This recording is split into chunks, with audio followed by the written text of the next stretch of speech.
Hey guys, tonight on Beer Geek Nation we're going to be looking at 3 Floyds Gumballhead wheat beer.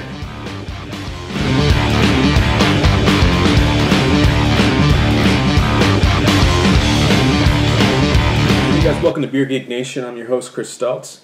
Tonight we're going to be continuing, if you want to call it that, the second part of my summer wheat beer comparison series. Episode 16, which I shot right before this. It's the episode before this one. This is 17. We looked at Bell's Oberon Ale, which is their summer wheat beer. It's available. It came out about 3 weeks ago. It's available now until, let's say, July, August, somewhere in there. 5.8%. So it is a little bit higher alcohol content than the Gumballhead, but I'll get into that. And I would say I gave that one a 9 out of 10. It's comparable to, it's a more traditional style recipe, but they kind of hopped it up, which is kind of cool to see. And they made it a little bit sweeter somehow, a different malt blend or something like that. But it's good stuff, great summer beer. I think a very comparable beer is 3 Floyds Gumballhead, and this is a year-round beer. It's one of the most popular beers that they make. So if you can get 3 Floyds, I have no doubt you'll be able to get this one. The issue with 3 Floyds, of course, is that they only distribute to, I think, currently 4 different states in the central part of the country. So it is going to be a lot harder to get than a Bell's Oberon is. So if you can't get the Bell's and you can get this one, it's apples and apples as far as I'm concerned. This one is only 4.8%, so this is definitely like a session style beer. And when I say session beer, I mean a beer you can just have a beer and not worry about getting a buzz or anything. This is a great beer just to have 1 or 2 of after cutting the grass or with dinner or something during the summer. Just a really refreshing beer. Gumballhead, it's kind of a strange beer. It's a combination. It's not so much a wheat beer as it is a combination of 2 different beers. And when I say a combination, I mean it's basically a American Pale Ale with the hop characters and the malt, well, more or less the hop characters of that, mixed with a American wheat beer. And when I say American wheat beer, I mean a wheat beer styled in the German style, but using American grains, American yeast, to give it's a different taste. It's kind of a cleaner taste. You don't get a lot of the banana and the spice and the clove as you would with a German beer, and it's a lot hoppier, so you get more of the hop characters, which personally I prefer. I'm not a big wheat beer fan, a traditional wheat beer fan to tell you the truth, but I really do like these 2 different beers, and I thought it would be a good comparison. So with that said, again, this is 3 Floyds Gumballhead, 4.8%.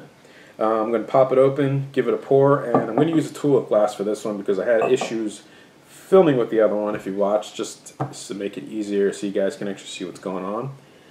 So I'll get it in the cup, let you know how it smells, let you know how it tastes, and then we'll compare the 2 at the end there, and I'll give you my final verdict. Alrighty.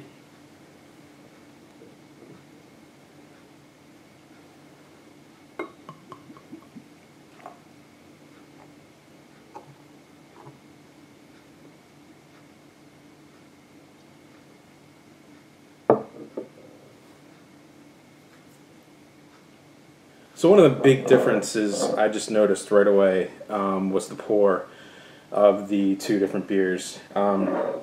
With the Bell's, I got a lot more head to it, meaning that there's probably a lot more wheat in that beer. The head seemed to stick around a little bit longer, and it seemed to be a little bit thicker.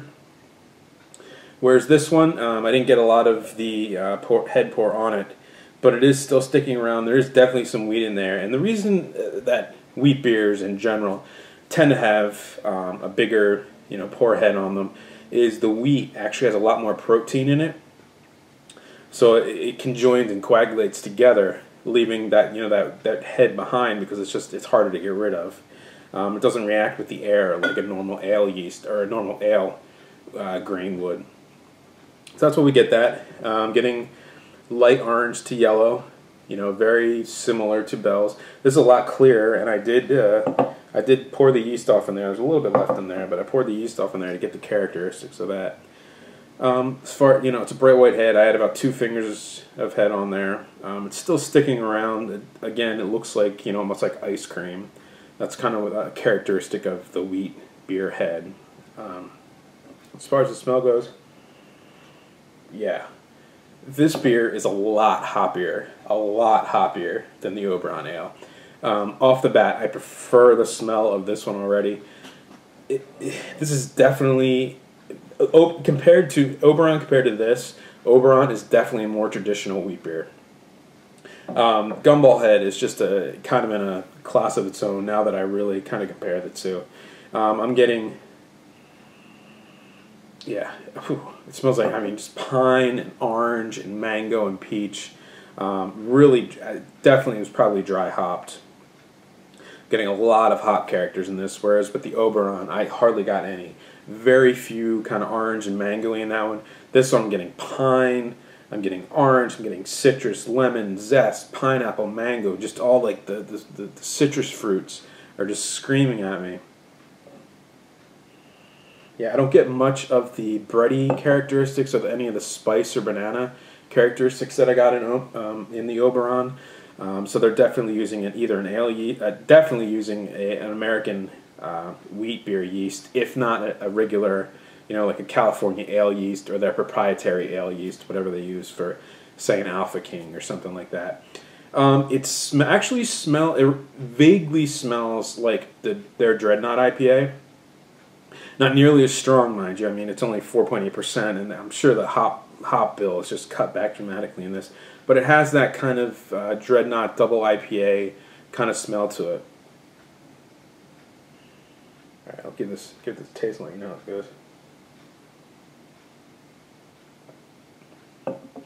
Yeah, that's definitely a different beer. With the Oberon, I didn't get any bitterness whatsoever. I got a little bit of the hop characteristics, a little bit of the breadiness from the malt. This one, I get a lot, not a lot, but I get a moderate amount of bitterness up at the front. As it goes back, I get the piney, the citrus fruit flavor. I'm also getting a lot of the wheat characteristics in this as far as the malt. It tastes like wheat bread. That's the best way to describe it. Like a fresh piece of wheat bread is kind of what it resembles if you've never had a wheat beer.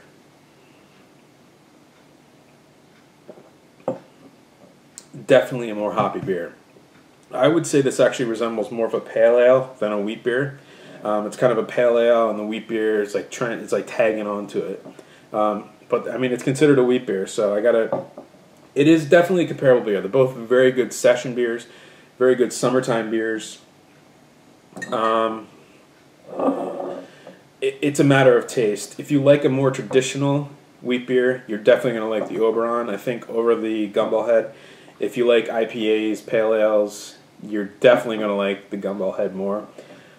I'm actually tending to go towards the Gumballhead on this one. I prefer double IPAs, pale ales, and I do like, I'm not a huge fan of wheat beers, but I do like the occasional wheat beer if it's done a little bit differently, and these two definitely fit that category. I'm going to give this one, Gumballhead, it gets a 10 for me. It's a classic session beer. One of the best in the country, if not one of the best session beers in the world. Three Floyds, this is one of their staple beers, and you can definitely taste it in this one. It's just a phenomenal beer. Yeah, I'm going to give it a scale of 1 to 10. This one's getting a 10. I gave Oberon a 9.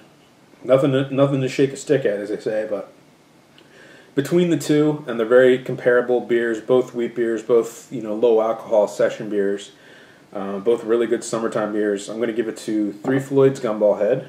So you go back here. Three Floyds Gumballhead, 4.8%. It's available year-round where you can get Three Floyds. There are sites on the internet where you can buy it. If you want those, you can just leave a comment and I'll get back to you or message me or whatever. But yeah, this is Three Floyds Gumballhead, 4.8%. Available everywhere now. And I'm going to take this over Bell's Oberon Ale, but still a good beer. And until next time, cheers.